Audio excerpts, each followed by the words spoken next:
Lovely. Right, should we start? Yes. Hello and welcome to episode 170 of the Paro Pod with your boys, you sir, Mark. and me sir, Owen. This week we're doing a double bill. It's a Kung Fu double bill. 1973, Enter the Dragon. Robert Cluse? A martial artist agrees to spy on a reclusive crime lord using his invitation to a tournament there as a cover. Bruce Lee.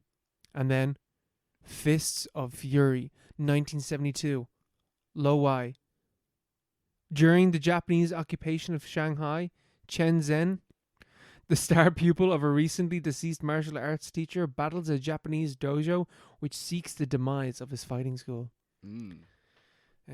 I had never seen a Bruce Lee movie before these past few days. I'd never seen anything from that era. Like the Chuck Norris movies, or anything. Van Damme movies, anything like that. I actually had seen a Jean-Claude Van Damme movie, and we'll talk about this later on, but like Bolo, who's the henchman in Enter the Dragon. Yeah. He's in Bloodsport, which I have seen. And that movie fucking rips. Bloodsport rules. It's just you know the way that Enter the Dragon's like, oh, we're gonna do this fighting tournament and like it's gonna be this espionage movie. Yeah. Bloodsport's like, no, we're just gonna do the tournament. It's just a tournament. It's just a tournament. There's no stakes. Honor. And I think maybe like you got to do this to save the dojo. And he's like, okay, I'll do that. Maybe that's what this applies. I can't remember. But it's just like a load of that's great. I didn't know that was a thing. We were talking about that. Yeah. I didn't know that was actually. I thought that was a Simpsons joke. I thought that was a racist stereotype, and here we are. Yeah. I was like, that's kind of weird. I don't know about this one. Like, on TV. Yeah. But like, Bruce Lee is just constantly going. Like, sorry, he keeps like growling nearly. That's way more so in Fist of Fury, I found. More so than in Enter the Dragon. But we'll talk about like kung fu movies and stuff like that later on. Yes. Mark, how have you been? It's been a 2 weeks. It's been a long 2 weeks. It's been a 2 weeks. I don't want to talk about how the world is ending. It's pretty bad, yeah. It's bad out. I've been off last week. Really? As well, which makes it worse. Have you been? You like took time off? I just took time off. I was forced to take time off. I annual leave that I had to take. So I was, you have to take your annual leave? I have to take it, or else they take it off you, or they pay it out to you. So did you left over from? No, I just had leave that I didn't take. Oh yeah, you left over from last year, like. From the current year, and then starting next month I'll have another batch of however many days to take. But I've had a week off. And it's been good. The sun starts shining for the first time in like 6 months. Yes, it's not raining anymore. The day after I started, I was like, oh, what a day. I went out and got a coffee, and I was like, wow, this is like, we're back. And then everything fucking fell apart. Well, I think it was that day actually, or that night. And then there was like a, massive turn on the TV. It doesn't matter what channel. Yeah, literally, yeah. And there's like a world war, or whatever's going on. But anyway, so I've been, that's been kind of weird to follow. But I'm trying to get away from that. Mm-hmm. Trying to find my inner zen. But I haven't done a lot, which I was thinking about. I was like, do I want to have done something? But like, not really. I kind of like just not, like, I'm going to go back and it'd be like, chatting to the colleagues of the L ones and stuff. And they're like, what you doing here? Like, nothing.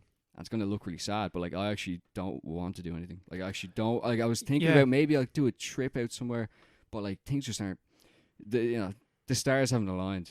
I don't mind. Like I don't care really. It is like, completely acceptable to just take take some annual leave, whatever like that, for like weekdays, and just do nothing. That's what I've done. Just enjoy not being in work. Yeah. And just saunter about and read and watch movies and doom scroll and look at awful things on your phone and then go for a coffee as a break. It's okay to do that. Exactly. There's nothing wrong with that. Yeah, a lot of life admin stuff like that. It's just like life admin, man. It's time consuming. A lot of clothes washed.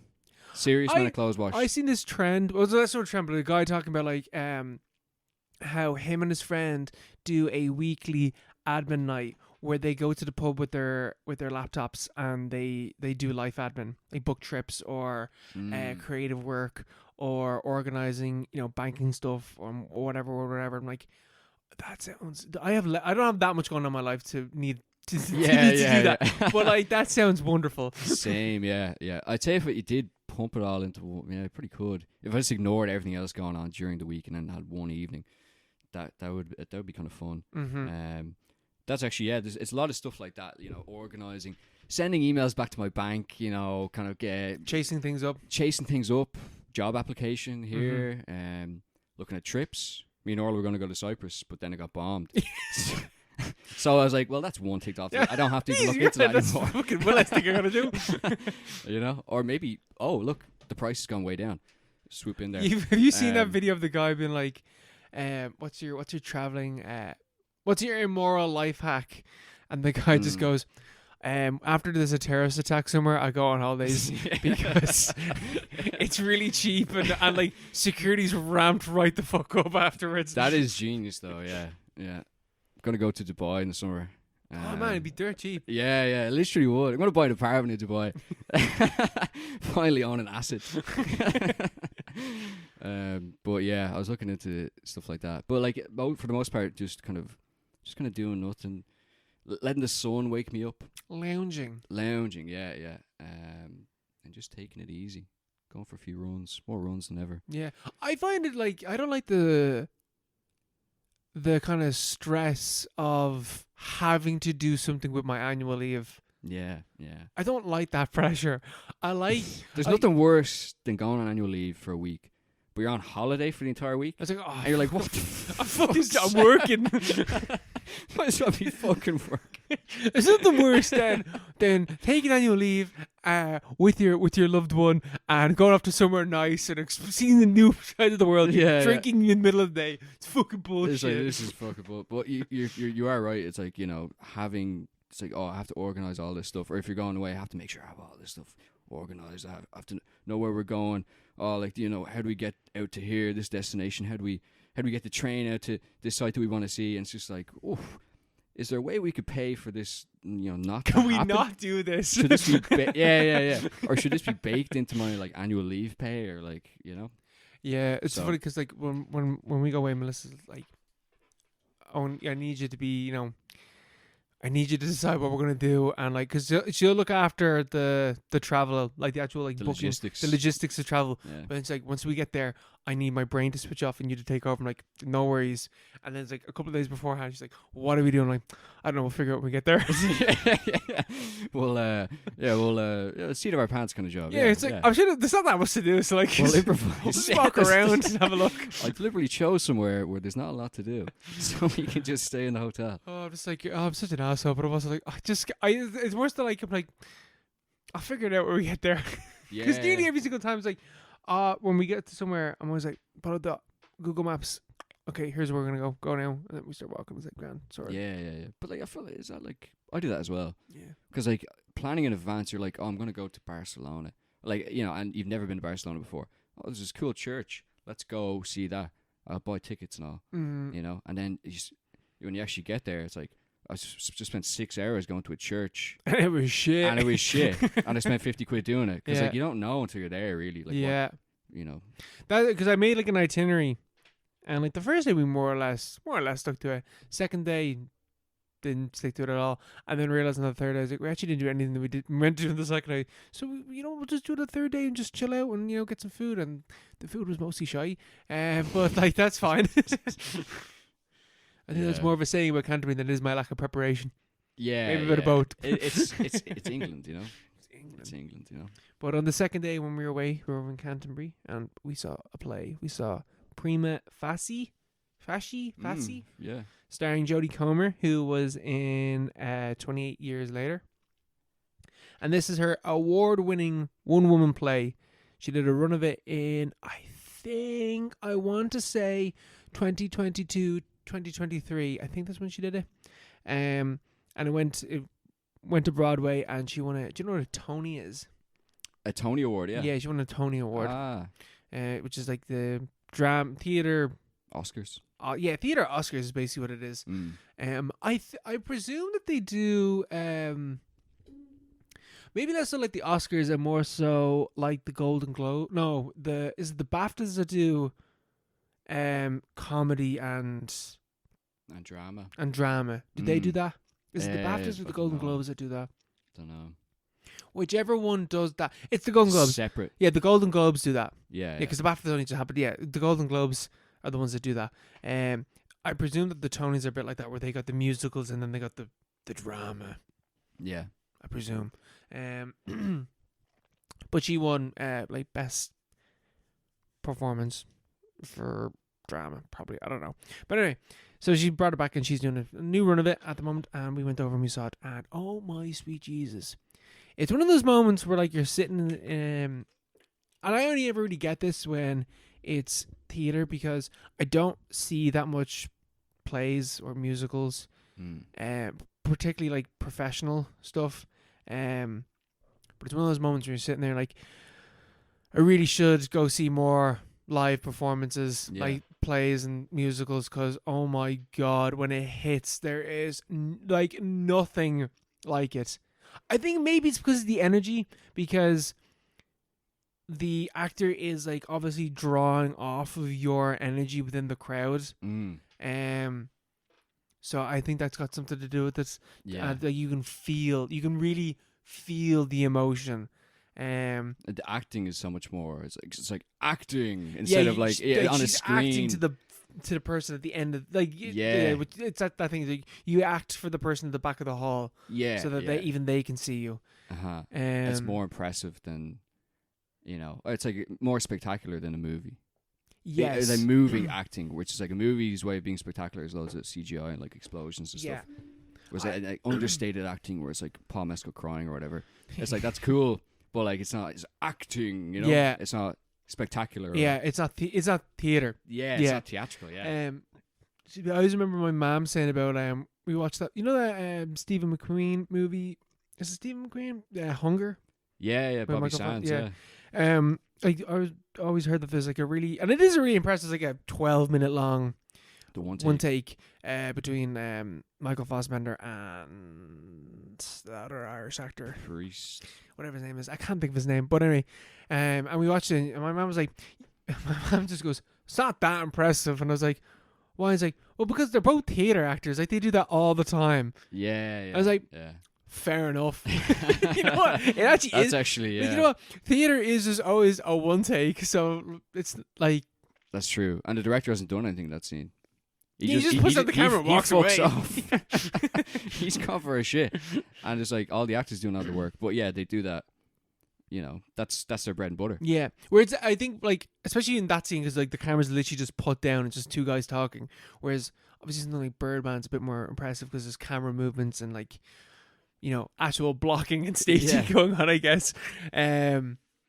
But Prima Facie is a one-woman play, and I've never seen a one-woman play. I always think that, like, whenever I hear the term one-woman play, I always think of that episode of Friends where Chandler sits down and, like, I think they're all meant to be going to this one-woman play, but he's the only one that goes, and he's front row, and he's like, oh, maybe I can sneak up before it starts because I don't really want to see this one-woman play. And the woman comes in and she goes, Chapter 1, my period. It's just and you can't leave. Yeah. That is not what Prima Facie is. Prima Facie is about a woman, defense lawyer. I can't think of the character's name, but it doesn't matter.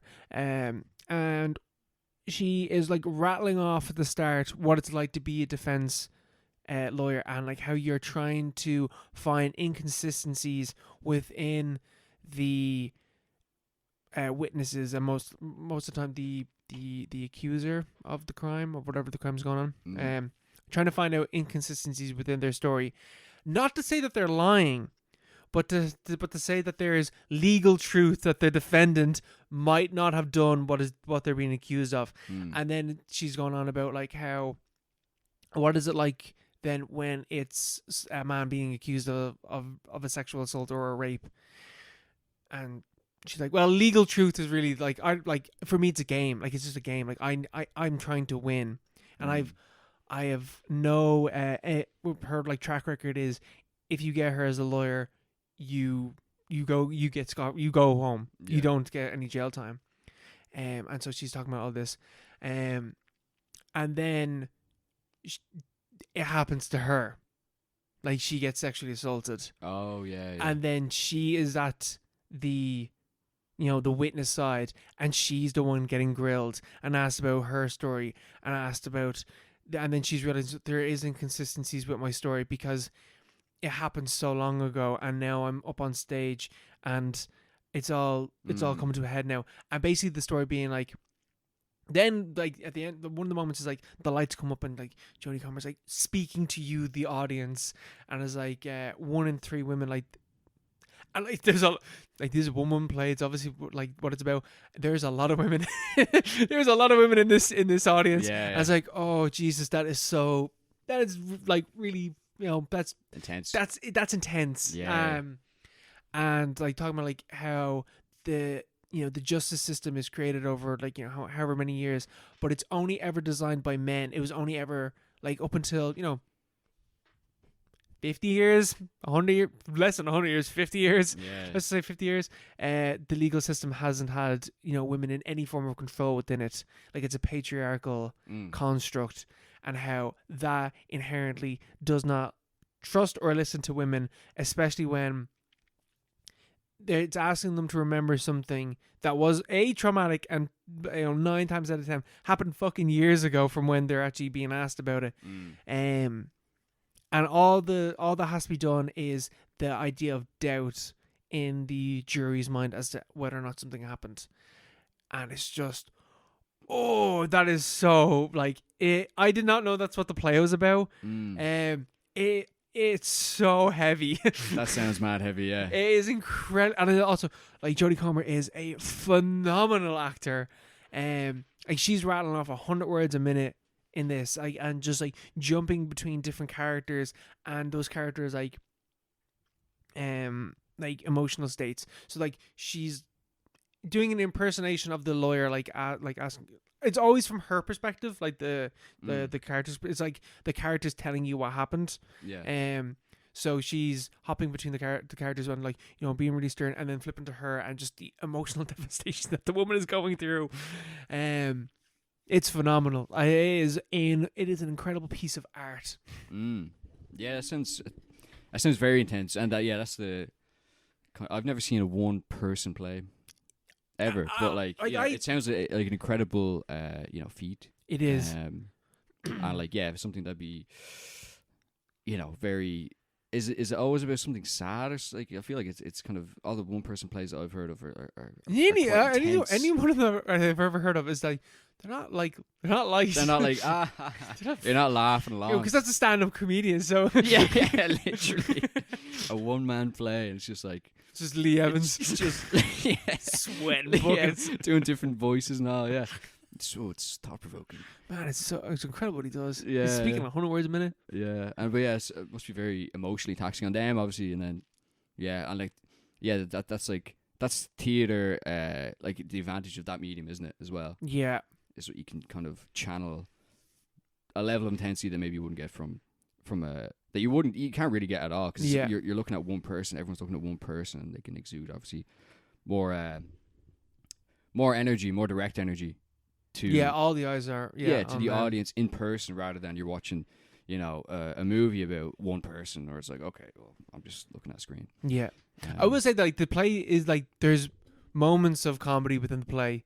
Like you wouldn't need it, like there is levity, but the ending like message is, oh man, and there's endless cases, and like literally that's one of the points in the play. There's a moment where like she had like the set design is like one of the sets that it has is like a shelves of all these like folders and binders and stuff like that, and they're all different cases. And at the start, she's talking about this one case where she got a guy off for something, whatever. Well, he did not exactly like a rape, or whatever that, but it was something. Yeah. And she puts the case into the wall, and it lights up, and it's the only one that lights up. But then at the end of the play, when she's talking about her own story, she's holding a binder and she puts it into the wall, and then another one lights up, and another one lights up, and another one lights up, and it's like the entire wall nearly lights up because there are all these different cases where this has happened, and like we ourselves know this happens all the fucking time. Or even like if they do get convicted, it's not don't get that much of a punishment. Light touch, yeah. Or like not even like a punishment, like a sentencing or anything. Like they kind of get away with it. Yeah, 100%. Yeah, you can say most of the time, definitely. Yeah, they don't get. There's no punishment that's kind of equivalent to the crime a lot of the time. Yeah, it's fucked up. It's very legal stuff. Man, I don't know. I don't even know what you do like about that. Like, obviously you can reform. Yeah, that's what you reform the law or whatever like that. But like the system itself is the thing that has to change, and that takes. It took years and years and years and years and years for the system to be established. Yeah. It will take an equal amount of time to make a change like that to it. Yeah, exactly. Yeah, especially because like the way it's all set up is like you can't even. Like, even if you, like, elected someone who was like, I'm going to do this and that with, we're going to make sentencing harsh or whatever, like, you can't elect someone to do that. Yeah. Because, like, you need to... The idea of the justice system is so that doesn't happen. Yeah. Which is fucked up. Yeah. I think we need to get rid of that whole independence thing. State and justice and, put them all together. I say put them all together. We need political, persecution of the justice system. Of the justice system. We need to go after the damn judges and solicitors. Are they all independent? Maybe, but I don't care. Independent. Who's independent really these days? But yeah, it's such a weird... I don't even know. That's like such a... That's one of those... You ever like encounter a problem that's like so large you don't even want to... you don't even want to learn more about it. It's like, what do you do with that? I don't fucking know. Like, it's like, We were talking in the group chat the other day about that Tourette's thing that happened at the Baptist. Oh Jesus, yeah. Fuck me. I thought some of the American reaction to that was ridiculous. I thought that was crazy. So there was takes. It was like I understand the frustration, but that's not the that's not the take. Yeah, they're like threatening him at other awards ceremonies. He's like, what the fuck? Or even just like Tourette's isn't real. Like he knew saying like that's not the take either. Like I understand, I understand the anger and stuff like that. And like, of course, I think that anger is being pointed at the wrong person. It's 100% should be pointed at the BAFTAs and the BBC. Yeah, for airing it. Yeah, but that's one of those things where it's like the only person at fault is whoever the editor was at the BBC for airing it for whatever reason. Don't know why they let it air, but like beyond that, it's like, what do you do in that situation? There's nothing you can do. You just have to forget about it. Like, just move on. Like, well, it's one of those things. It's like if you like try to dig into it, it's like this just expands and expands and expands. And it's like it's best to just, in my view anyway, just fucking just move along. Just no point.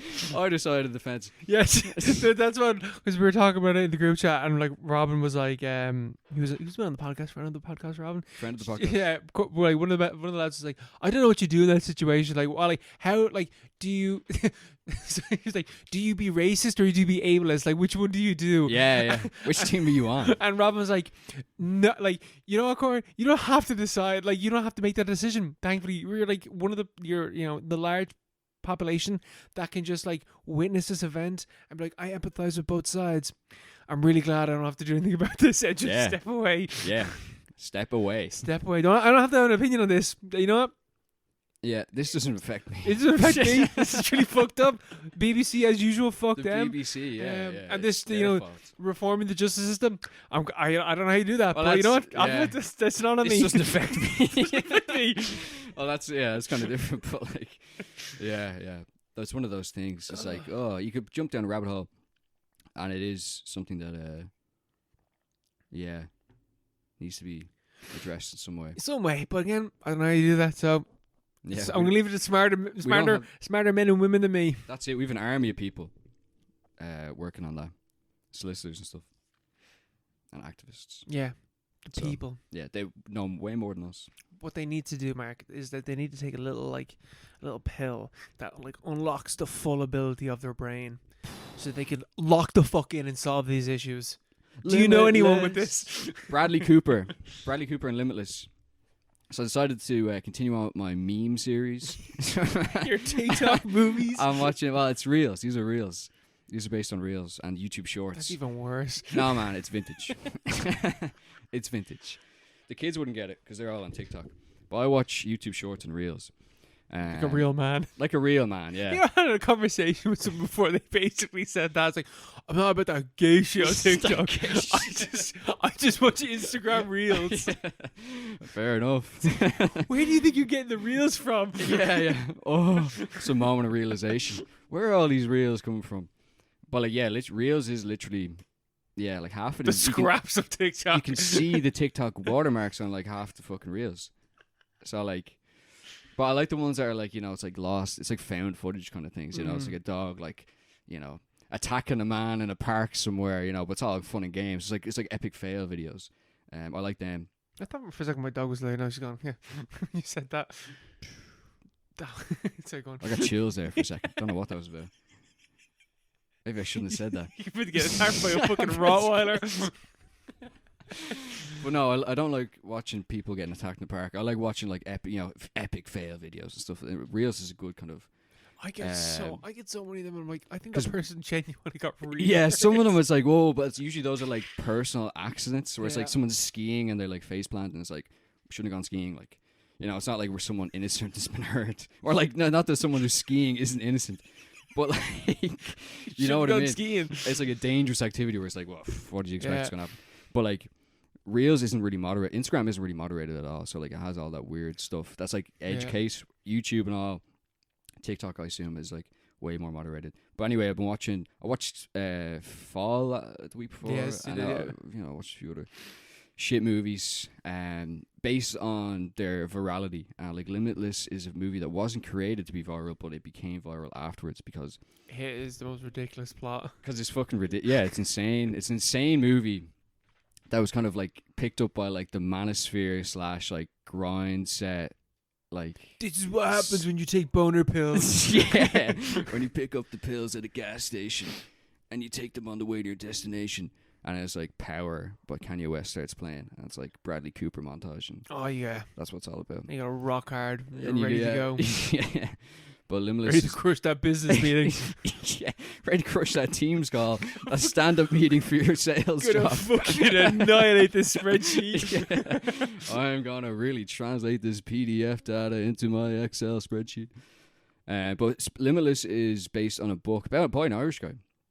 By an Irish man. It's based on a true story about a guy who worked for he worked for Parent TSB, and it's not actually based on any true story. He took what's a Ritalin? He took Ritalin, He took Ritalin and fucking. He was on the mode. Viagra. And this is what happened to him. Yeah, he took too many paracetamol, and he just fucking elevated. But it's based on a book by an Irish man about a guy who takes a pill. And he's a bum, and he's like a fucking nobody. He's like an artist, you know. He's going nowhere. He's trying to write his book, pursue his creative, you know, his creative channels, and he's going fucking nowhere. And then like someone comes along, gives him a pill, and the pill gives him superpowers, and it uses that like trope of, you know, the way we only use 10% of our brains. Yeah. And that's like, I think this is like where it kind of started as like a popular I think it is. Because I know Lucy did it a few years later. Yeah. Because this is 2011. Because I've probably heard that and said, that's crazy. But like... it's like, what's your source for that? Bradley Cooper. Limitless. And Scarlett Johansson's is Lucy. Because that is complete, like... That's bollocks. It is bollocks because you're cognitively you are using only 10% because the other 90% is too busy keeping you alive. Yeah, it's like saying you're only using 5% of your muscle power at any one time. It's like if you used all of your muscles at once, you'd like die. You know, you'd explode. But yeah, so like I think this is where that trope started, and basically he goes from being like a deadbeat wannabe writer. Within 48 hours, he becomes like the hottest trader on Wall Street. And how did that work? It doesn't make any sense. 48 hours, he makes international headlines because he's made $1.5 million. But how? And it's like that's not. That's how the stock market works. That's not even a lot of money in the stock market. It's just it's very funny. And then he gets up with a meeting with Robert De Niro, and he's like the big CEO of like the biggest company in America. He's like, we need you, kid. We need you. We need to know your secrets. But obviously, this is like everyone's after this crazy pill, and it's like other people are aware that this pill exists, but only Bradley Cooper seems to have access to it because his ex brother-in-law gave it to him, but then he was like assassinated. Oh man! So it's like, you know, the cat and mouse game of Bradley Cooper kind of trying to, you know, juggle his new career. It's like the manosphere, like the substance. yeah. It kind of, yeah. Because you can make it, and that's the funny thing about the movie, because like it's kind of like you could make this as a horror movie, 100%. You totally could, and I could see this as like a Videodrome Cronenberg, like psychedelic. Especially as like this came out in 2011. Ken Russell would direct it. Ken Russell. Yeah. Something like some mad character like that. That's what you need, like someone with like a real vision for it. Because like this is made in 2011, and that's, you know, this is like Obama era slop, like rubbish. Like there's nothing to this movie. It's about how bad movies in the 2010s were. It's just rubbish. Like who directed this movie? I've no idea. No, just some random guy. But it mentions the crash at the very beginning of the movie, I think. Oh, man. And then everything else is just because you could play this as a horror movie very very easily. That is just like that is the wet, like that is the white man's dreams. Like, I'm gonna take this pill and solve the 2008 crash, and my life will be, you know, 100% better. And that's the thing. It's like it's only about him, which is kind of interesting as well. Like he doesn't try to spread Neil this. Neil Berger. This is a very American movie. Directed Divergent as well. Wow. Well, that says a lot, doesn't it? Yeah. That says it all.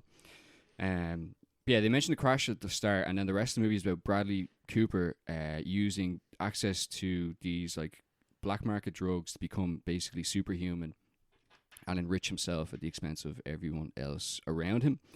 And like that's kind of, and like obviously there's like negative physical effects to the fact that he's taking the drug, and which, you know, that's kind of like the tension in the movie as it goes along. It's like he needs to keep taking and keep upping the dose, otherwise he's going to fall and like deteriorate. And so like you could easily play as a horror movie, and like, you know, it's like a kind of like a picture Dorian Gray kind of thing as well. Yes. Whereas like, you know, you've kind of sold your soul, and like obviously there's going to be some kind of payback, and like, you know, you're paying it back because like once you go a few hours without dosing, then like you're kind of, you feel ill, and like you've heard reports of other people having died because they didn't dose in 12 hours or whatever. So you can see where it's going, but it's a manosphere Obama era like dog shit 2010s slop movie. Like, end of the movie is like he's becoming president of the United States, and there's nothing happens to him. Like he wins the whole movie. Like there's no repercussions for anything that he does in the movie. There's zero repercussions. It's just like, okay, I can take this pill with zero bad side effects, basically, long term. After, you know, kind of solving it through various plot devices and, you know, a bit of a character arc. I take this drug and I fix everything in my life, and forget about everyone around me, and there's zero consequences. Like nothing happens. That is just like, and like that's why it's picked up, I think, as well by all.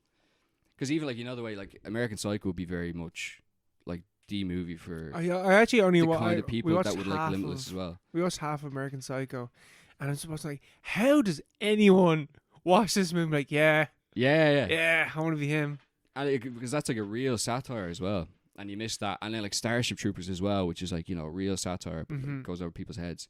This movie is like the next stage of that, where it's like it should be a satire. Like if you're writing it properly, it should be a satire or like a horror movie. The Burger's got other ideas. The Burger had other ideas. Like movie's just like a success story. It's also kind of like, if you think it's like taking a pill, you know, improve your life and stuff like that.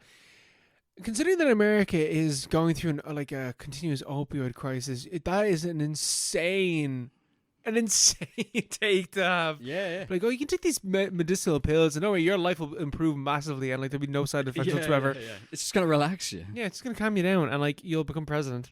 Yeah. And even I think it'd be a good movie to remake under that. Like this would be a good candidate for remake, but like with a different kind of lens, especially because now you get way more of that. Like people.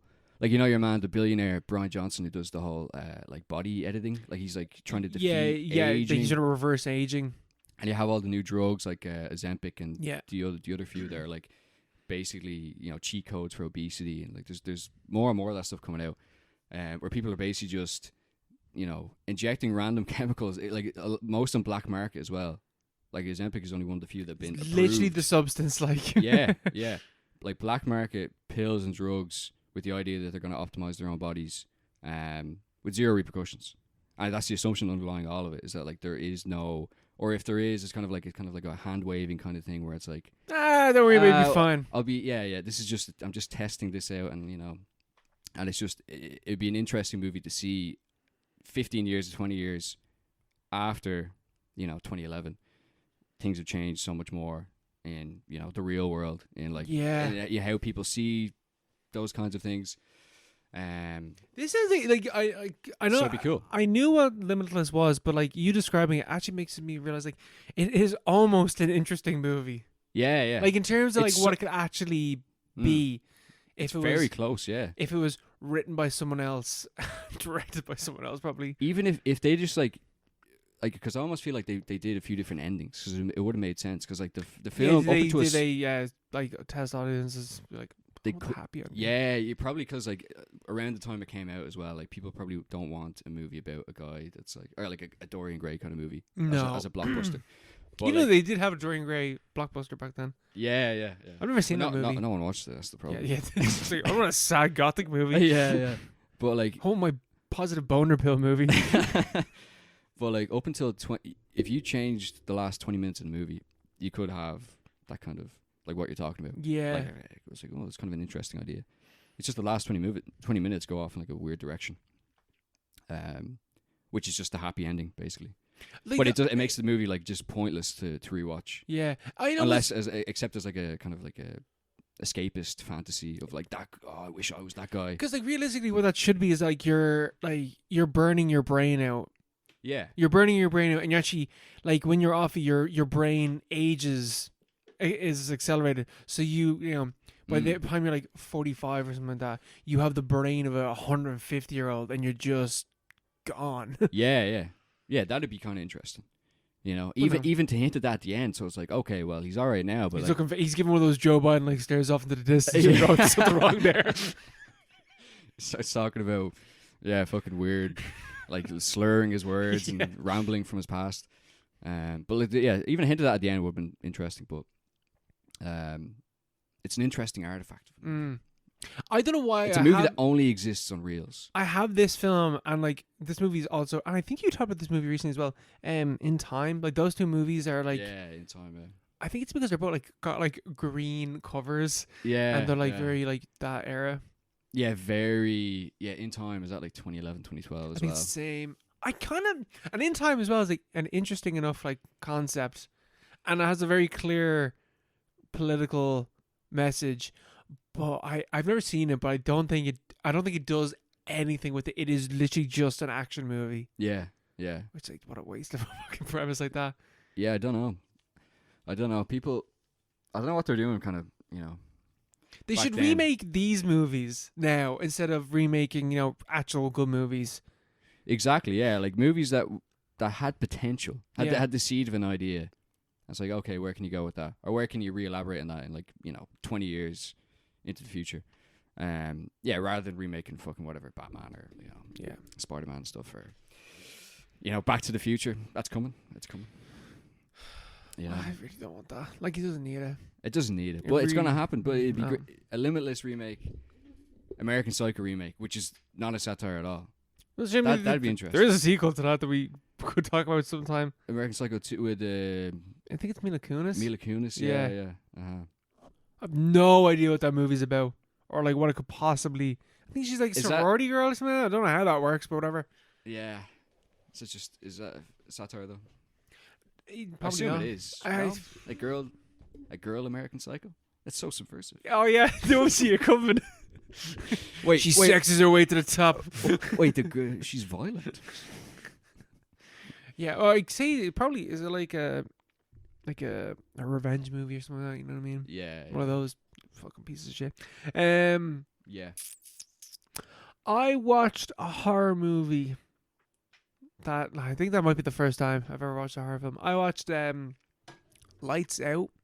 Have you ever seen this movie? Lights Out. Is this the guy who did Don't Breathe? No. No, this is the guy that did Shazam. Did he do Shazam? Oh, I think I know the guy you're talking about. Yeah. It's the short horror. It is based on the short horror film, I think also called Lights Out, where it's a woman like in a gaff and she like switches off a light and there's a figure in the dark and then she switches back on and the figure's gone. Yeah. And she just keeps doing that and the figure starts coming closer. And I remember this movie's like old as well. This movie's like literally 10 years old. This movie's 2016. Oh, I was right. He did do Shazam. Shazam. Yeah, Fury and Shazam, Fury of the Gods. Shazam got a sequel. Yeah. Do you not know that? No. Yeah. When was that? I don't know. But they did get a sequel. I think like 2021 or 2. Because I actually remember when I used to be watching like AEW Wrestling Weekly, there's a whole bit where like the promoter was just like, next week in Winnipeg, we're gonna level up for Shazam, Fury of the God, as we level up one of our titles from the international title to whatever for Shazam, Fury of the Gods in Winnipeg. So yeah, that's the only reason why I know that. But anyway, back to this movie. So this is based on the short horror film Lights Out, which you can watch on YouTube. It's pretty good. It's a good spooky movie. And this is the 90-minute extended version of it. That is the same. Like it's the same. There's a spooky. Is it the same movie, same production? Well, or it's extended. Okay, so in the short film, it is literally just a woman in her gaff, and then she like the lights is on at one stage and jump scare, whatever. In this movie, it's about a mom. Well, actually, we follow her daughter, but really, the story is about a mom who was in a psych ward when she was a child, and she had this friend who had this skin condition which meant that she couldn't see any light or sunlight or anything like that.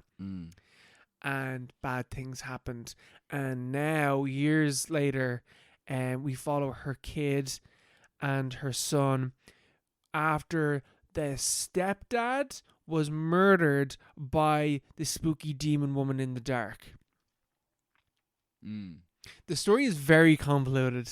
Yeah. Like it is proper. Like they, like obviously they had this short horror film. It's like, okay, how do you make a story about this? Well, what if the woman in the dark was actually a child in the past and she couldn't see the sunlight and became basically is haunting the mom when she's older, because the mom basically what happened. Okay, so it's okay. Like this movie's not very good. No.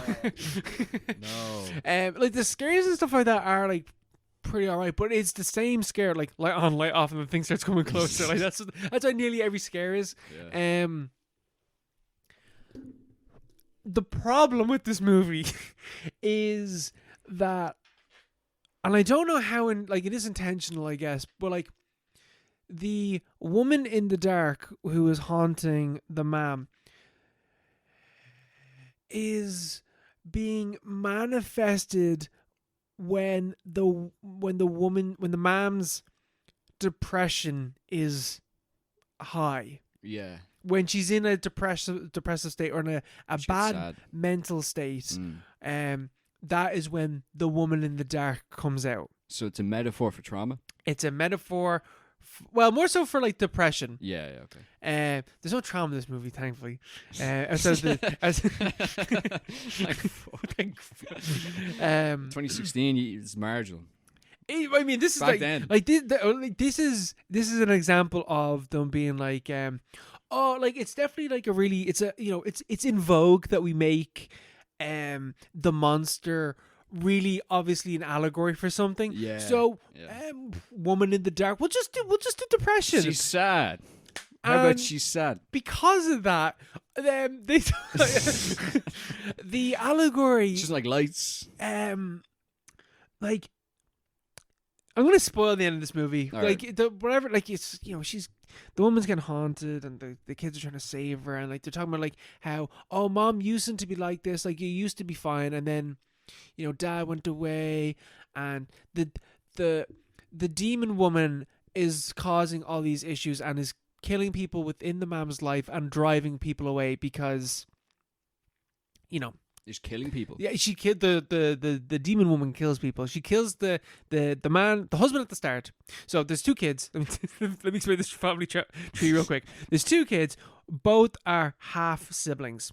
Yeah, I think they're half siblings. Okay. Where the older sister, her dad, went out for milk and never came back. Yeah. He got killed. And then the start of the movie is the younger son. His dad getting killed by the woman in the dark. Mm-hmm. And the reason why the two dads are killed are because they were trying to help the mom get into a better mental state. So the woman in the dark killed him because then she will disappear. Mm-hmm.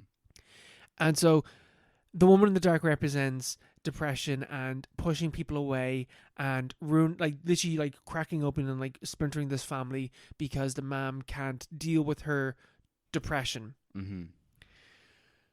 Now, the film has established that when she takes, her medication and takes antidepressants and goes to therapy and stuff like that, the demon woman goes away. Effort, though. That's a massive effort. And you know what? You don't kill your depression. So they literally make at one point, like the mom literally says at one point, like, well, she's just gonna keep coming back. Yeah. Well, your husband is coming back. So the solution is the only justified solution to this that the movie presents is, well, you just have to kill yourself. Really? Yes. So the mom sacrifices herself to save her kids and shoots herself in the head, and it's sad that the mom dies, but the demon's gone, so everyone's safe now. So it's a happy ending. It's like she has to kill herself. It's like a bittersweet ending. She overcomes depression by killing herself. That's bad. That's bad. I was when they have like the painkillers or like the antidepressants, and they saying like, oh, this is how I defeat it. I was like, that's okay, cool. But then she said like, well, like she'll eventually come back, so I might as well kill myself. I'm gonna forget to take them, so I'm just gonna kill myself. Oh my god! It's like, what? That's terrible. That's a terrible, especially because if you're shoehorning an allegory in there, which is en vogue or whatever back in the day, you can't have the allegory ending with a recommendation that depressed people kill themselves. Literally, it's like the end is like, and she defeated the demon by giving up. Killing herself, yeah. Not because I was like, how are they gonna defeat this demon? Yeah. Because it's like, she runs out of she goes to take her pills, but the pills are gone. So like, in this scenario right now, like, how are they gonna solve this issue? And she just kills herself, and that's just how they do it. And it's even like one of those things like it's like clinical depression. Like she had it when she was a kid, and that's how she's in the psych ward at the start of the movie. And it is offensive. She never had any hope. It is offensively bad. I've heard about this movie, but I heard like, oh, it's not as good as like, it isn't. It's not a great horror film. I did not know that like that was in the movie at all. Like that is offensively bad. And so that's That's bad. That's bad. That's not good. No. So I really don't recommend that anyone watches this movie, even outside of like, if you have the depression, abhorrent messes that the film has. Fucking hell. It's just like one of those films where like it's like every horror film you've ever seen. It's just like, jump scare. The demon also, like her thing is like, when she's in the dark, that's when she's visible. She also can apparently like control electricity because every fucking time she like just switches out all the lights. Yeah. even when there's like a flashlight, it's like, oh no, the flashlight's dying. That happens multiple times in the movie. It's like that. This is just so like incredibly lazy. Like it's like you had a short film that worked as a short film and does not work as a feature length film. Even in terms of like trying to like come up with new scenarios, for there to be a reason for there to be, you know, for it to be dark. It can't find enough excuses for that. So it's actually like, oh, the batteries are running out like 4 times in the film. Yeah, it has positive reviews, which is the weird thing. That, you know, because I've never heard anyone say, and it's been around a long time, obviously, I've never heard anyone say this is good. I read like a positive kind of recommendation about the movie. You know, I was aware of it. I remember the trailer.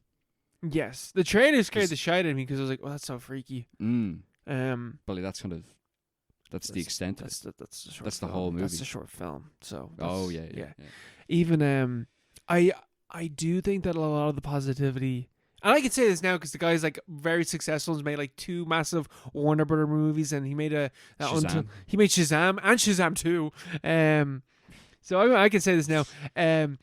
It was definitely people at the time being in love with the fact that the guy made a short horror film that went super viral online and then got to make a feature-length film from that. Yeah. Which is like, that is cool, that happened. Jeez, Annabelle creation as well. This guy's he's not good. Until Dawn was also like, this is... Until Dawn. What was that one It's again? a video game adaptation. It's like fine. Yeah. Yeah. 4 misses. Yeah. 4 misses. 5 misses, sorry. Wow. Apparently Shazam is pretty good. Shazam 2 apparently isn't, but Shazam 1 is meant to be pretty good. Alright, yeah. Yeah, so there you go. Yeah. I haven't actually been like, I haven't had a visceral reaction of, oh, fuck off to a movie in ages. But I gotta hear. That's something to say. Yeah. At least got a reaction. It got a reaction out of me. Yeah, that is true. That's good. Will we go for a quick break? Let's go for a break. And now, on to our recommended double bill. Fists of Fury and Enter the Dragon. I'm not going to go through the 2 things again. But the main thing is that they're 2 Bruce Lee movies. Yeah. They might be directed by 2 different people. Who cares? Two different times. And one of them, I think, is American that directed one of them, but it doesn't matter. Who cares? Which one do you want to start with? Let's start with... Enter the Dragon. I was going to say Enter the Dragon because Enter the Dragon might be the one that came out afterwards. It's the most recent one. But it's the far more iconic movie. Yeah. It is the more iconic movie. Indeed. Because everyone knows the name Enter the Dragon. Because it was on TV all the time. Apparently this is one of the biggest movies ever released.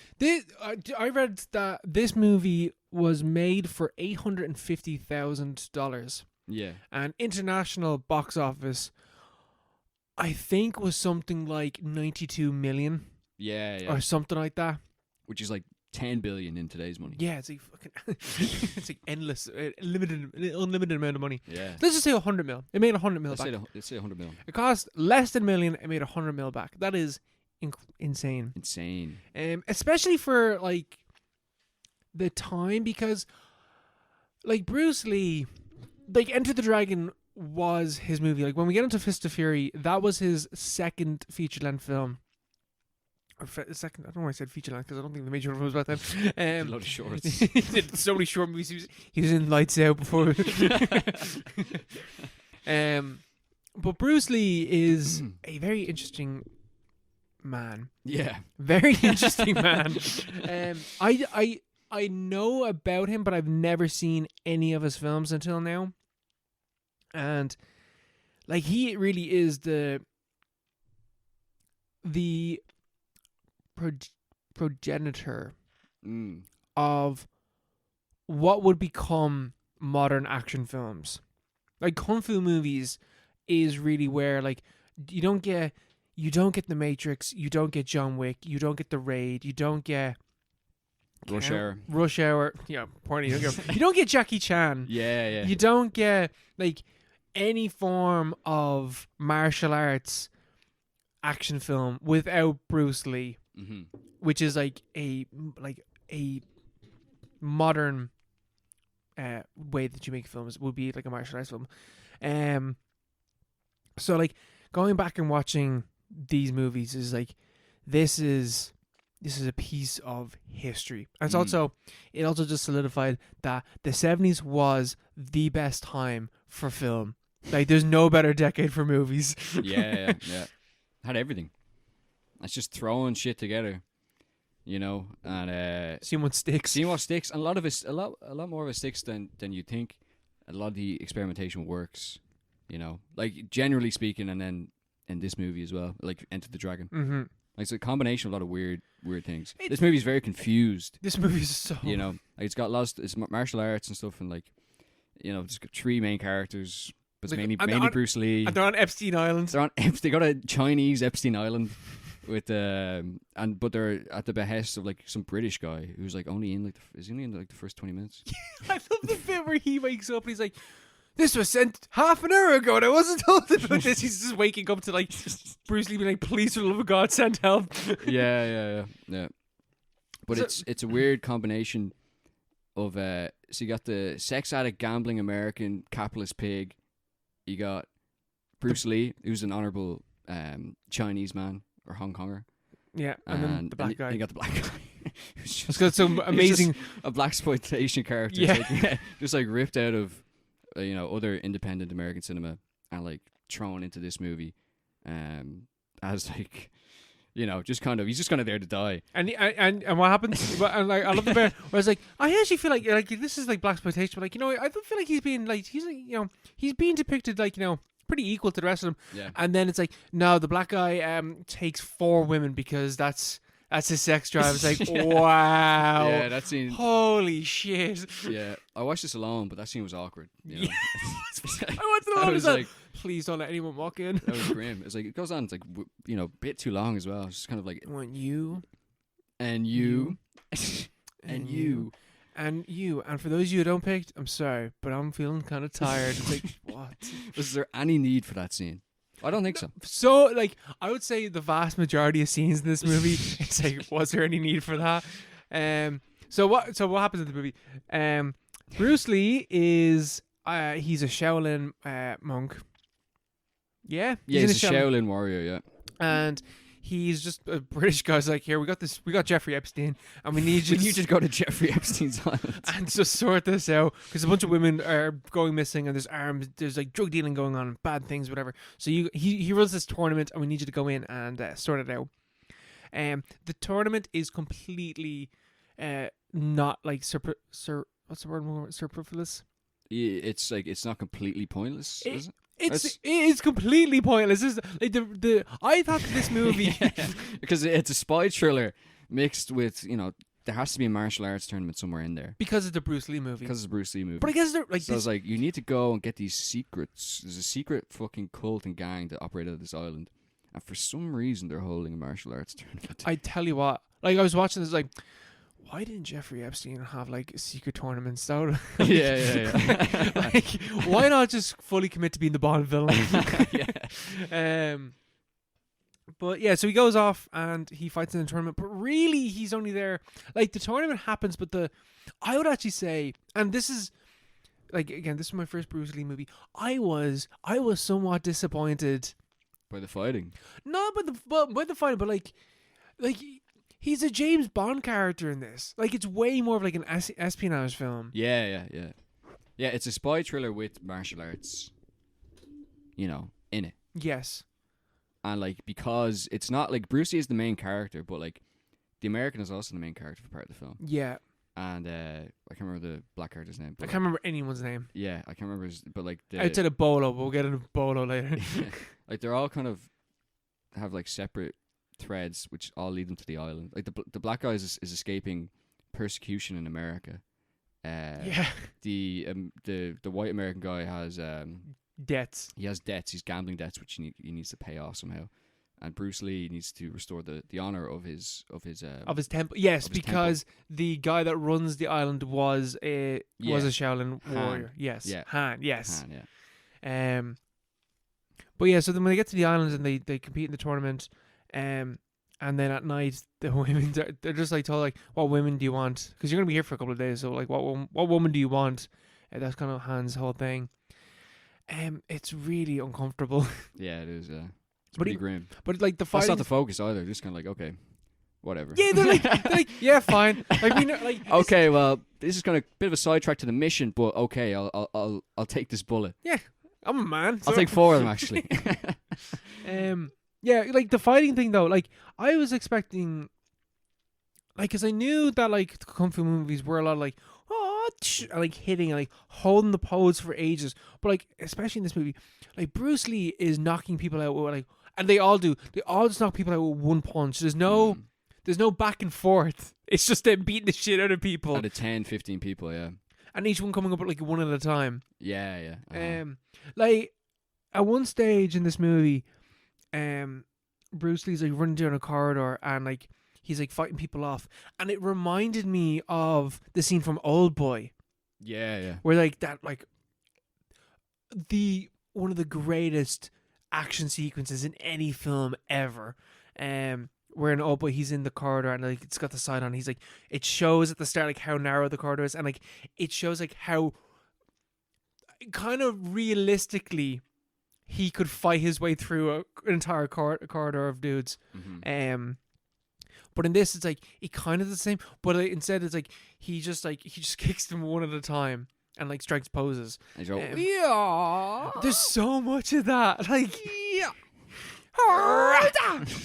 And like I seen a letterbox review was like Bruce Lee's like technique is like striking a pose and then just tensing his entire body after taking a shot. So I was kind of let down by the. Why does he do that? Because it looks sick. Because it looks cool. I suppose, yeah. He has like Bruce Lee has got like incredible aura in this movie. He does, yeah. The aura is insane. But yeah, like in terms of like there's like, you know, actual like filmmaking, like it's a colorful movie. It looks pretty good. Like that scene where they come onto the island and it's like showing all the guys practicing. They're going huh, huh, huh. And I was looking out. I was like, which one of these guys isn't doing this proper? And I could spot a couple of people like really like they're not giving it their all when they're throwing out their hands. They're just they're phoning it in. It's Epstein Island. Yeah, it's all for show anyway. And oh yeah, sorry, I'm also forgetting his backstory with his sister. His sister, where like one of Han's henchmen, they tried to, and that was, I actually think that's the best action sequence in the film, where it's a flashback to what happened to Bruce Lee's sister, and she was about to be assaulted by a bunch of guys, and she just fights them off. And when she's cornered, she decides to commit seppuku. And the main. I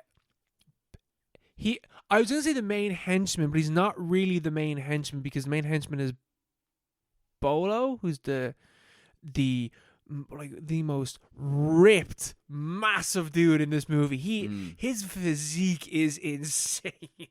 Yeah, I don't know where they found him. Back in the day, you don't see people like that in 60s movies or 70s movies, really. You know. No, that is like that.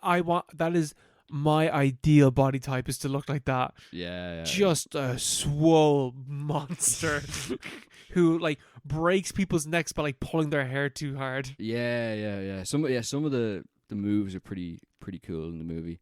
But is it the Irish guy? Is the other? There's an Irish or like a white guy. His name's O'Hara. Yes. O'Hara. Yeah. Yes, he's the. I thought he was gonna be the kind of main henchman, but like Bruce Lee takes him straight away. He's a mid-level boss. He's like Bruce Lee's like first opponent in this tournament, and seemingly this tournament has like 6 dudes in it. We don't see any of them.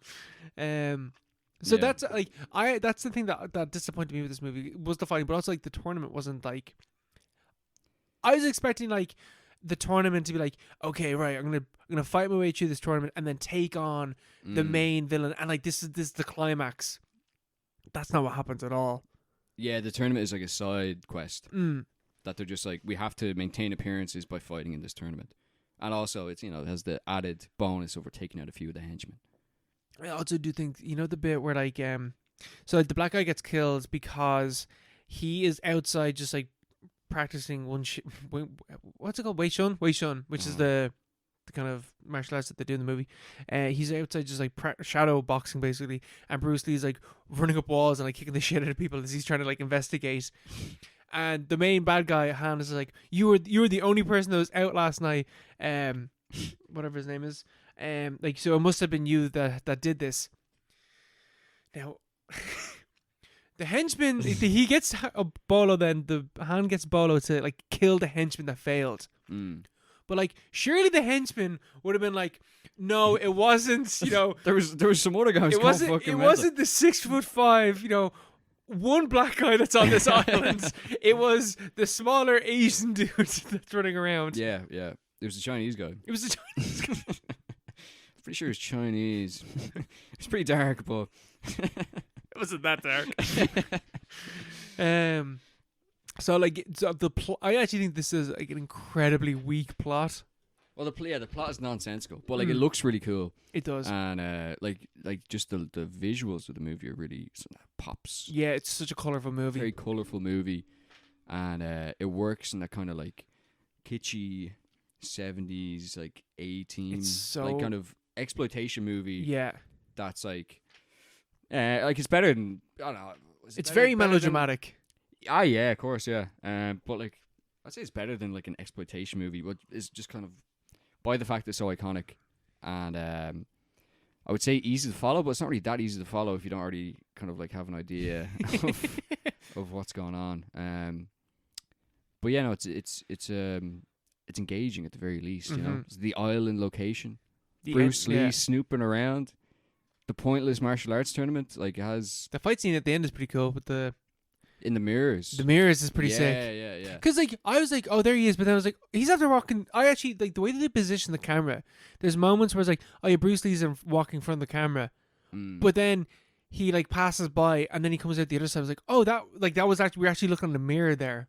Yeah. Like, there's certain bits like that, like, that was very well done. Yeah. Like, they actually, like, effectively used the mirrors. Yeah, because, like, I think it's, you know, because it's so well produced, like, everything else is kind of taken from other. Like, even like the whole martial arts thing, that goes back decades before this movie, you know. But then every film after this is looking at Enter the Dragon. Yeah. This is the touchstone beyond whatever point that was released, and like so many other plot elements are taken. Like why is a spy thriller? Like, whatever, it just is. Because James Bond was a movie beforehand. Yeah. James Bond is popular. Blaxploitation's in there as well. It's like appealing to a lot of the same people who have been watching these kinds of movies as well. Like it's a bizarre combination of things which they generally pull off very well. It looks very good. It does, yeah. You know? And the music is so good. Yeah. I actually think so much of this movie is the soundtrack. The soundtrack. The music is so good in this movie. Yeah. But I thought this is the movie where he wears the yellow jumpsuit. That's Kill Bill, no?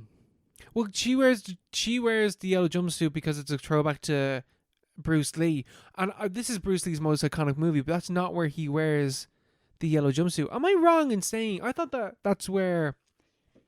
I thought Bruce Lee's the guy that wears the yellow jumpsuit.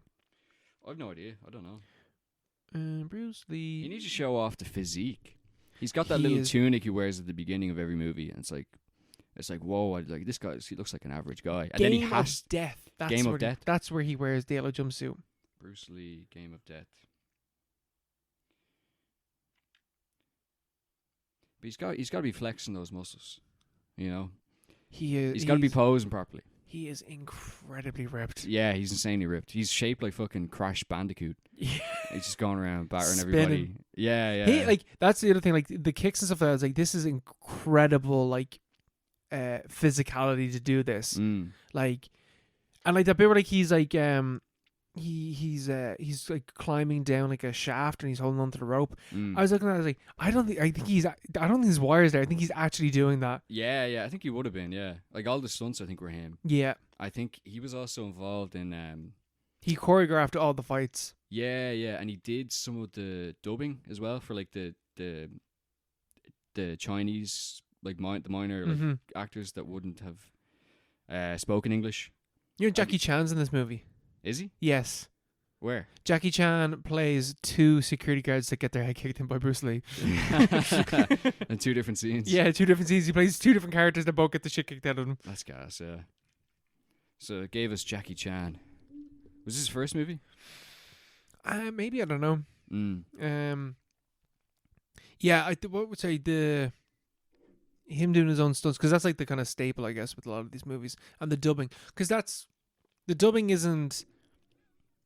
Because when you think of kung fu movies and Bruce Lee movies, you always think of like The dubbing, yeah. they talk and then like the voice comes afterwards. But because I think this is an American movie, and I didn't realize, because it was only until we were watching these movies I was actually looking up Bruce Lee. Bruce Lee lived in America and spoke English, like fluently. His mom was one of his grandparents on his mom's side was European. Oh, right. And his dad was full Chinese. And because of that, Bruce Lee was learning from Ip Man, Ip Man was in China, I think.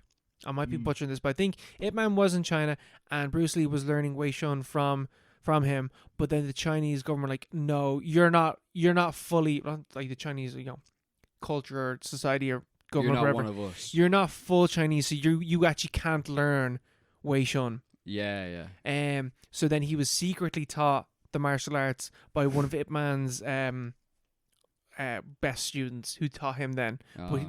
Bruce Lee initially did learn from Ip Man, and he would get in trouble a lot because he would just go around on the streets and kicking the shit out of people. Yeah, I read that. Yeah. He could ball. Yeah. And then when he went to kind of a scumbag. He was kind of a piece of shit. Yeah. I think he learned martial arts because he was getting bullied or Like something. practicing on random people in And the then street. just started kicking the shit out of people. So that's so that's Enter the Dragon, which is like, his most iconic movie, and I thought was all right. I wasn't in love with this movie. Fist of Fury is 10 times better. It fucking is. Way It's better. So much better. So much better. It makes more sense. Like it makes more sense. It's not as like nonsensical with like all the different kind of genres, interloping on top of each other. It's a kind of a cool period piece as well. Yes. And it's like very like explicitly like Chinese nationalist as well, which is interesting. This is the thing, because when I watched Enter the Dragon, I was like, I'm kind of let down with this. I don't really want to watch, because I was going to watch these back to back, and I was like, I don't think I could watch another Enter the Dragon after watching Enter the Dragon. So then I watched Fist of Fury today, and I was like, this is what I wanted from my Bruce Lee movie. Mm-hmm. Very different movie. It's like it's one of the most anti-Japanese movies I have ever seen. Yeah, to the point where like I don't know if this is okay. It's pretty racist against Japanese people. Racist. But like, I think it's racist in the same way a period piece about Germany would be, racist against Germans. Where it's kind of like, oh, okay, fair enough. Yeah, around the war, and it's like Japanese occupation, and this is like 20 years after like the rape of Nanking and all this. Yes. And it's like, well, fair enough. Okay. You know what? You can be kind of anti-Japanese after last few hundred years after they did that. Yeah. But like it's way more interesting in that sense, like the kind of the like anti-imperial perspective on it. Yes, because the setup is it's Bruce Lee is in this like very honorable dojo or temple or whatever in Shanghai. Yes, at the turn of the 20th century, like 1910. I think it's in 1905 it takes place in. Yeah. And back then it was all Shanghai was like partly occupied by like a lot of the different powers around the world. So there was like a French section and an American section and the Japanese section as well. It was just after the Boxer Rebellion as well, which is when there was there was a revolution in China where they just went out and like tried to kill as many foreigners as they could, which again is terrible. But like everything that happened before that, you're kind of like you kind of see where they're coming from. Yeah, like did the Last Emperor kind of cover this period as well? Did it? I think it was just after. It's just after he was born that a lot of that happened, because the Chinese were just very mad that like their country is being like dismembered by all these foreign countries and foreign powers and imperial powers, and they're just lashing out against it, and obviously it culminated in various different events in like the following decades. But the movie's like set around like 1905 in Shanghai, and the Japanese are walking around and they can kind of do whatever they want. above Chinese people, and Chinese people are kind of like second-class citizens in Shanghai, which, I assume is kind of a correct portrayal of what it was like back then.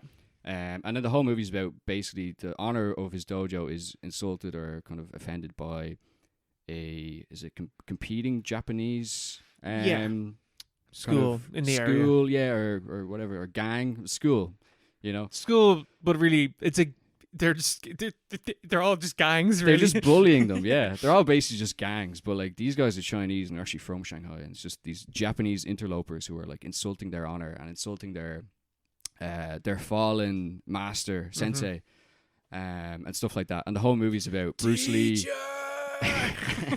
The whole movie is just Bruce Lee fighting and killing dozens of people to try to regain the honor that they've lost.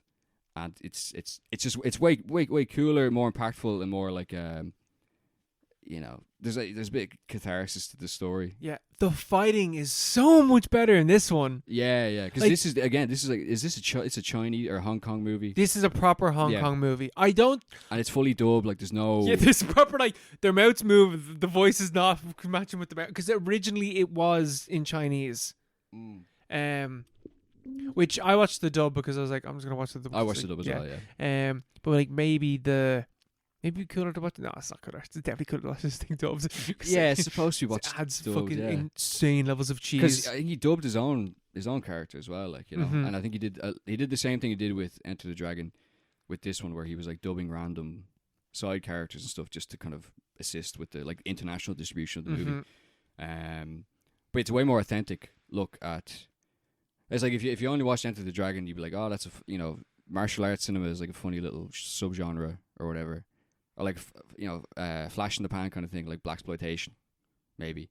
Where it's like it's just like there's an episodic interruption in like a specific period, but obviously it goes back decades before that. Like it was like it was one of the main genres in like Asian cinema for like decades beforehand, and you can see why in Fist of Fury, because like the story and the structure and like the where you're getting out of the movie, the quality of the fighting is very high. Yeah, because they got practice. Yeah, because I noticed because obviously like martial arts is like a very important thing to like Chinese culture. So obviously they put their all into it. But the thing that like when we're seeing Enter the Dragon, where it has a really cool soundtrack, like all the fight scenes, I think it's great music to the back of it. There's fight scenes where there's no music. I don't think any of the fight scenes have any music. It's just a sound of fists hitting flesh. Yeah. And it's just like that scene where he goes into the dojo and he just takes on all the dudes in one go. Yeah. Which is like, it's the exact same as it is in Enter the Dragon when he takes on a bunch of people, but it's way more of a scramble in Fist of Fury, and then he gets the nunchucks, and it's the sickest thing I've ever seen. 360 no scope and people behind him with nunchucks and hitting all their ankles, and they're like, "Oh fuck, that sucks." Yeah, I can feel that. Just the fighting is so much better, and then you also have like the bit where like so after. They Japanese come in, they insult his school, and they're like, no, we're peaceful, we only fight for a reason. And Bruce is like, nah, fuck that. I'm taking this in my own hands. Yeah. Everyone else is like, guys, chill out, and he's just there like, like I'm coming for you. He's just so angry, from the beginning of the movie, just about everything. His sensei got killed. It's a metaphor for China. Literally, the whole thing is like the Japanese come in at one point and they hand them a sign, like a mocking sign, after their sensei has died, and it's like it's like the sick man of Asia or something like that. Yeah, sick man of Asia. And it's like it's like that's what China would have been called after like the 19th century, like just a defeated power, complete, joke of a country basically. And then Bruce Lee's anger pushes them back into a position of being able to reclaim their honor. In some form, and that's the rest of the movie. But the movie, the fighting is very, very good, and the fact that it's just him as well. There's not like these competing plot lines. There's no distracting spy elements. It's just a revenge movie basically. Yeah. With those other elements of like nationalism and pride and stuff like that. But they pull it off very well. Yeah, I think the nationalism is the thing that makes it like an interesting movie to watch. because it's so anti-Japanese. But you kind of understand why. Yeah, and this is the one where I was like, this is the thing. This is what I wanted from these movies. This is what I thought that these movies were. And it made me want to watch because I've never seen Enter the 36 Chambers. I've never seen that movie. Apparently, that's like one of the good ones, one of the like the greats. And there's the Ip Man movies which come out way later, but they're meant to be. There's got Danny in, and they're meant to be fantastic as well. Man, yeah. And then you have the ending scene. So after Bruce Lee fights his way through the entire school, and they come back and they kick the shit out of his dudes, and he goes back and kicks the shit out of them, and it's back and forth. There's also this really weird use of blackface with the Sheik. Yeah, the Sikh guy. Yeah. What the? Yeah, all right. That was strange. But the ending bit where the Japanese go off and they get the Chinese police to investigate what's going on because they want to take over the school and blah blah blah. It's kind of whatever. But the end of the movie is the cop is like, right, this school has to go down for what happened because you literally killed an entire, You killed an entire fucking dojo, man. Entire fucking, 50 people are dead. Someone has to take the blame for this. It's coming to this school because you're not giving up Bruce Lee. Mm-hmm. And Bruce Lee's like, fine, I'll go down for this. I don't know. It's I'm gonna go down for this because you're the one that did it, but whatever. Yeah, I'll take the heat. You're the only one at fault. Clearly none of these this dojo are shit fighters compared to you. Yeah. Before I said this with the ending, the Japanese dojo leader with the glasses. Yeah. He's like a racist caricature brought to life. Yeah. I've seen American caricatures of Japanese people look like that. Yeah. He's very, it's like buck tooth, his little eyes. He's got massive rimmed glasses. Yeah, he's like a sick pervert who just hates Chinese people. But there's a bit he walks in when his dojo come through and start kicking the shit out of all them. There's a bit he's walking nonchalantly and he just bitch slaps one person as they're running by, and so it's it has this incredible sound effect for a movement that does not have that much effort put into it. Yeah. So then at the end of the movie, he's like, okay, I'm going to take the heat for what went down. And the policeman's like, okay, well, book 'em, boys, we're taking him in. And he's like, before you do, honor me that the dojo will be left alone. This school will be fine and nothing will happen. And the guy is literally like, you can trust me, man. I'm Chinese. Yeah. I'm Chinese, bro. I'm Chinese. You can trust me. And he's right. You can. But then when he walks outside, who's there but a bunch of Japanese soldiers and American soldiers, and they gun down Bruce Lee. After a freeze frame, he's like, "Hi-ya!" Yeah, he's still going out fighting. He's going down fighting. It's the collaborationist, the Chinese collaborationist who works with the imperial powers, and then there's the man the little ball of rage who just through the anger inside he's him. got the pride of China in his fists and hands. Yeah, right here. And fists and hands. I meant to say feet and hands, but whatever.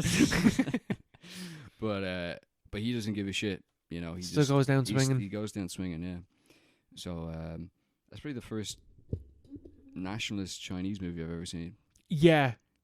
Oh, I think so. Yeah, I don't think I've seen where it's the good guys are fucking kicking ass. You only see American see that, yeah. British movies, the Irish movies because we're in Ireland, mm-hmm. wouldn't see them otherwise, stuff like that. You never see. I don't want to see a Japanese nationalist movie, but Mishima kind of, but yeah. But you never see a Chinese nationalist, so it was interesting. Interesting perspective, especially considering he was Hong Kong and American as well, mm-hmm. and he's in this. That actually is interesting because it's funny that the depiction of masculinity is the same. Whether it's a American hero going out and fighting, or whatever. It's the same depiction of masculinity across all cultures nearly. Yeah. He's going down swinging. He's a martyr. He takes justice women aren't into his own involved. hands. Yeah. The women, they can stick to the side. Mind your business. Let the man sort this out. Let Bruce sort this. Yeah. I thought it was so funny that you said that Fist of Fury was better, because that's like almost immediately that's what hit me. I was like, this movie is better. Oh, This it's movie's- way better. Yeah, Is like not as iconic, but it is definitely I think it's the better of the two. it's just more interesting. Yeah, I like this, the fact that it was something I've never seen before, but you'd be vaguely aware of it. You know, Yes. this kind of thing. But I didn't know they went this hard. Oh, they go so hard. Yeah, so I would, because I would say then that like a lot of the Hong Kong, a lot of the Hong Kong kung fu movies are probably quite Chinese nationalist, which is interesting because Hong Kong or wasn't until recently. wasn't until recently Yeah, that. technically. Yeah. Yeah. I don't know what the I don't know what I don't fully understand the history of Hong Kong, so Who cares? I just know that they wanted freedom for a while, and it was like no. And then they just they're all right now. But I thought that was interesting as well.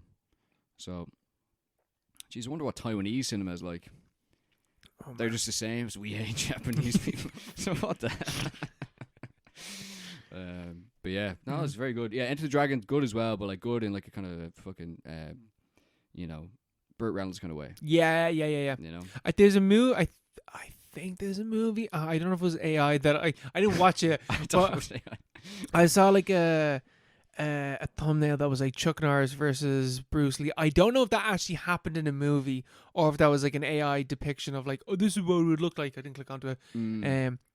So I didn't know that Chuck Norris. I actually don't think I've ever seen a Chuck Norris movie. So is Chuck Norris at that time basically like the American Bruce Lee? Yeah, he was offered the white American guy in Enter the Dragon, Roper. Mm-hmm. He was offered that role, Really? I think, or else he was offered O'Hara's role.